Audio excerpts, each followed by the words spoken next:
right, guys, welcome back. It's another week of Real Talk with Real Producers, and today we've got a pretty good one here. It's easy to look back in time and to, put things to luck, right? And then is there luck, isn't there luck? And the theme of today is lucky people put themselves in situations where they can be lucky, right? I think that ties into everything that you do, whether it be in your business, in your life. There are really specific instances where you can say that person got lucky, but did that luck actually just happen that way, or were they in a position where they had an opportunity to become lucky because of all of X, Y, and Z to get to where they got to the place to be lucky? Right, so we have two stories today. One Jay is going to tell, I'm going to tell the other, and on their face, they look really, really simple and like, wow, how does he get that, right? Super lucky that happened. So the first one, if you told the short story in the short version, Jay sold $1.1 million lake home and got both ends of it. So he double-ended it, representing the seller and brought the buyer like, wow, how lucky was that, right? Yeah. Let's dig into how that actually happened.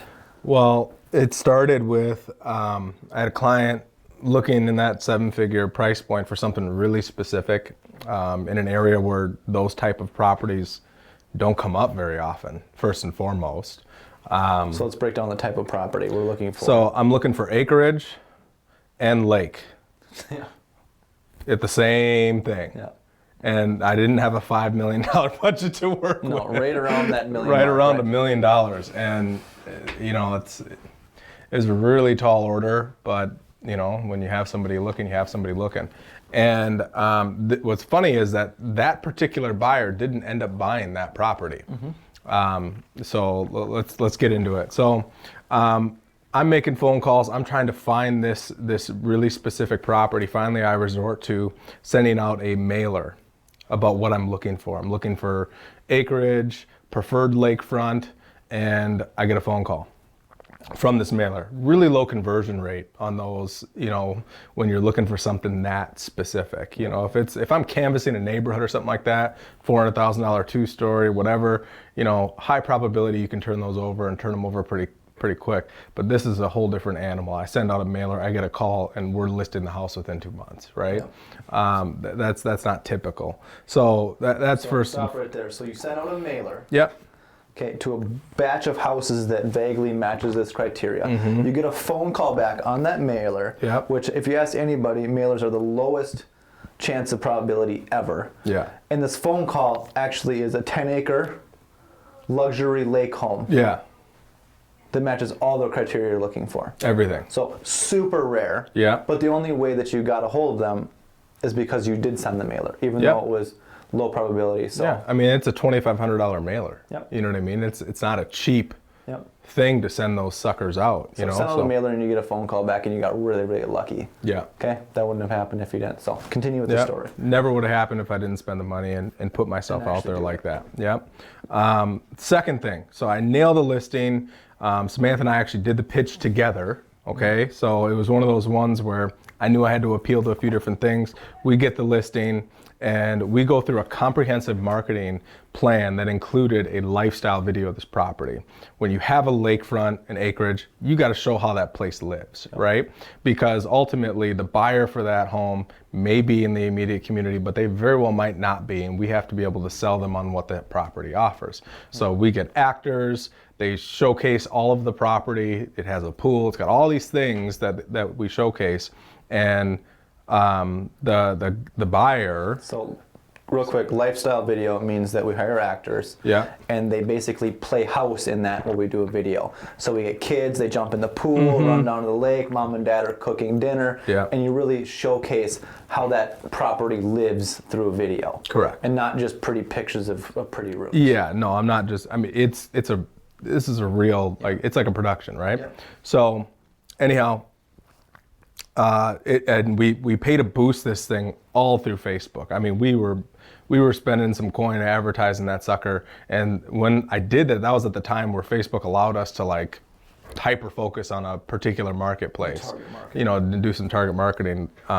Things have since changed, but anyhow, so we target market that sucker. We are boosting, again, putting ourselves in a position to get more activity on this listing, I get a phone call. This guy saw it on his news feed, older gentleman, right? So this is not like a younger person. He's an older gentleman, happened to see it on his news feed, drives out to the property, likes what it looks like, calls me right off the sign. Yeah. It's like, hey, I'm really interested in this. I'm like, okay. And I go to the property, meet him, we connect over something totally off the property. I mean, we're connecting on our faith, which was really cool. Yeah. And you know, he's a minister, and you know, they're getting ready to retire, and they want to use this property for ministry work and things like that. So, anyhow, we connect in a deep way, and he ends up buying the property, and I end up getting both sides of that sale. Now, quote unquote, I get lucky, right? But then from there, other things happen. I get their listing. I now have a referral to his son who wants to list his house, and I've become that family realtor for that family. And so you can say, yeah, I mean, you know, you kind of got lucky, but then now I have other future business from that where I would never have had that if I didn't put myself in position. Didn't do that. Right? Yep. So you have a client that's looking for something unique. Instead of just sitting on the MLS and waiting for it, you send mailers. Yeah. And you get a lucky callback. Yeah. Right. After that, we shoot a video and we look for clients outside of the MLS. We get a lucky phone call from there. Yeah. And then after that, then we get 3 lucky referrals from a lucky person who's actually not lucky at all. They're just doing the work. Yeah. And putting themselves in a position to be get successful. lucky. Yeah. And get lucky. Yep. Right. So. Story number 1. 7-figure deal strung together, and look at what can happen from putting yourself in a fun position. And being lucky. Now, Mike's got a pretty interesting one. And first of all, I'm going to preface this with, when he told me about this buyer that he had looking for I told him he was nuts for even spending time on it, because what they wanted at that time, I couldn't even fathom because I hadn't seen it. And the way we were going to restructure this. So anyways, let's start from the beginning. So this is, I think this is 3 years ago now. Gosh, could be. Yep. But anyway, so I had a listing in another certain community, and I was holding it open, so we could lead up all the things that went to get that listing, which were extreme in themselves. Yeah. Like, holy buckets, the cycles that went to get in the listing. Anyways, let's just set that aside and say that I worked hard and didn't get just lucky there. I have a client come through this property, and we connect them. We do a tour of the lake home that I was holding, and they don't like anything about the actual layout of the property or what it has to offer, and they walk out, and I called them, I don't know, a week later, and I said, hey, I've been thinking about this. I'm interested in, finding you guys a lake home that you said you were going to be looking for, which looking back now was literally impossible. But anyways, they say, yeah, that's great. I come over to their house, and they've got a pretty nice 2-story, but it's definitely got some flaws to it. It's definitely not something that's going to be, a quick deal in retrospect, right? So we go to work looking for their next lake home, which was extreme parameters even for that time of the market. They wanted a nice family 2-story home on a premium lake in the metro area for under $600,000. Which is just it makes me giggle thinking about it. Even then, pricing since then has gone nuts, but even then doesn't make any sense. Oh, and we want to purchase this gem on contingency. Yeah, contingent to sell my house. Yep. So things that are completely impossible. So we're looking, of course, we're walking into every single home that matches their budget and criteria, and they're all not nice homes, because that's what the budget says. We get into this, and we're lightly getting their home ready to list, but largely kind of leaving it untouched. Out of nowhere, this property on Minnetonka comes, it's already been on the market for a long time at the market price that it should be.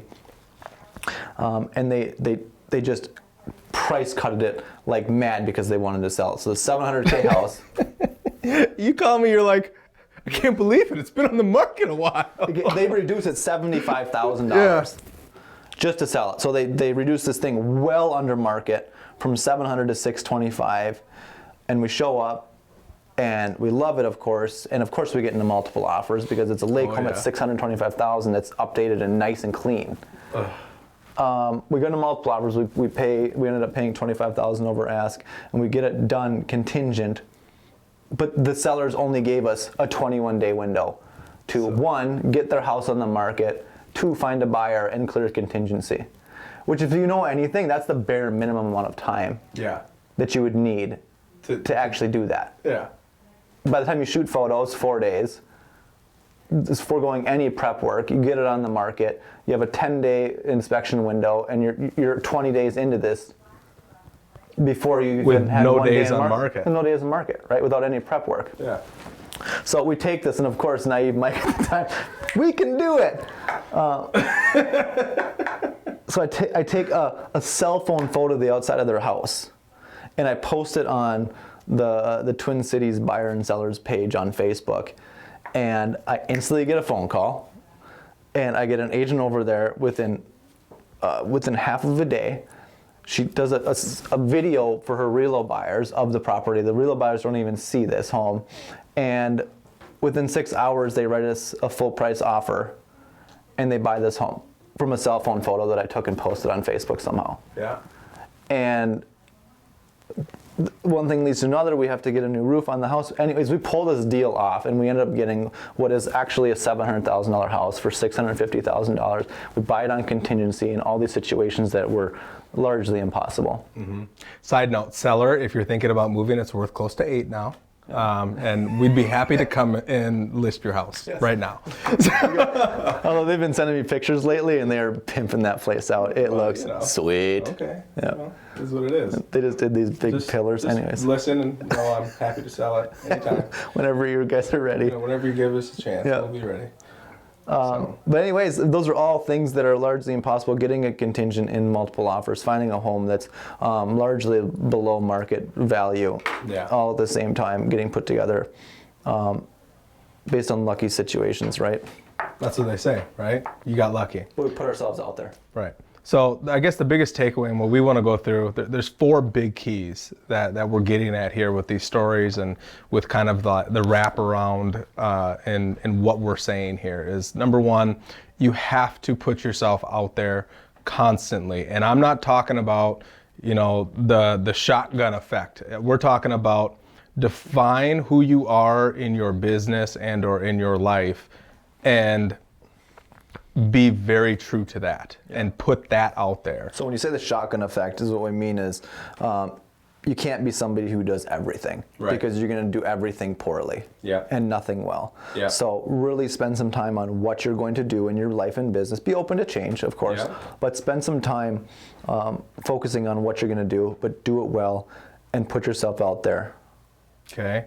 Number 2 is consistency. Once you have a defined message that you're putting out there, you have to run a marathon. You're not running a sprint. This is consistency. The reason why we get these phone calls back from people is because most of the time they know who we are. First and foremost. Because we've been beating that horse down over and over and over again. You can be an agent, you can be a seller, you can be a buyer, but if you're in the areas that we market, you know exactly who we are. And it's because we're running a marathon, and we never take the foot off the gas pedal. So when we define the things that we do, open houses are a big thing for me, right? There's barely a weekend that goes by that I'm not out there doing an open house. It's just, I'm going to be doing that. I'm going to be there consistently. If you're making phone calls, you're constantly making phone calls. If you're going to be doing door knocking, you don't just door knock for once a month, right? You're going to door knock, and you're going to do it a lot and consistently. So like I said, it's like Jay said, it's a marathon. It's not a sprint. Number 3, and this is one that it's a moving target. This trips up most people. Yeah, and we figured out my moving target today, right? But if you've set a goal and you hit the goal, you got to set bigger ones, and you got to find a new target. So for me, like, I actually got this mindset from years and years of being a kid, loving sports, and Michael Jordan, how he created these false people that he chased and wanted to prove wrong. I do the same doggone thing. Mine's just somebody who's doing business at a level that I want to do, and I need to beat them. And not only do I need to beat them, I need to crush them. So it's striving and find that new target and take that step and figure out whatever it is for you, right? If you're hitting a goal, you need to find a new big one and break through your glass ceiling. Glass ceiling, when we say glass ceiling, we're talking about there's a threshold to which you're willing to get to. And in order to crash through that ceiling of threshold, you have to put systems and processes in place to be able to crush and break through it. And here's a key indicator of that is that if, when we said it's a marathon and it's not a sprint, if your sprinting is getting you to hit your goals, that means your goals aren't big and good enough. Right. So if you can work one weekend a year, or a month, and you can go hold an open house, get one client, and hit your goal and feel comfortable, and you don't need to have that consistency in order to hit your goals, like you've got something wrong with your goals. Yeah. Right. Yeah. So if your goals don't align with a marathon, and that doesn't mean less life, but I think you get the grasp of what it means. Like if constant perseverant work and effort isn't what it takes to get your goals, then you need to reset them. Yeah. And if the people that you're chasing, as Jay said, when you pass them, find someone new. Yeah. Right. Find someone good and new that you can chase, and even if that means creating a robot, right? Yeah. In your head, like you said, Michael Jordan does, right? Fake people. Yeah. These people aren't even real, but you're chasing them. Yeah. Yeah. So those are our big takeaways.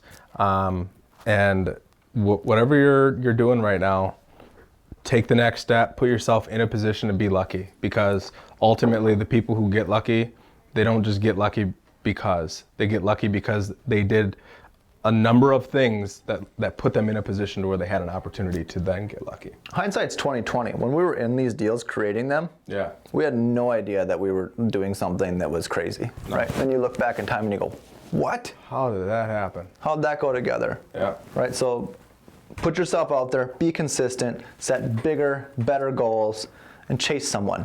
Yeah. And if you can do those 4 things each and every day that you go to work, you're gonna get lucky. Yeah. You're gonna get real lucky.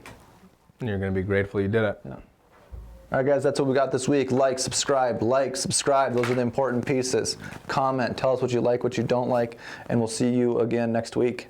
Later. Bye-bye.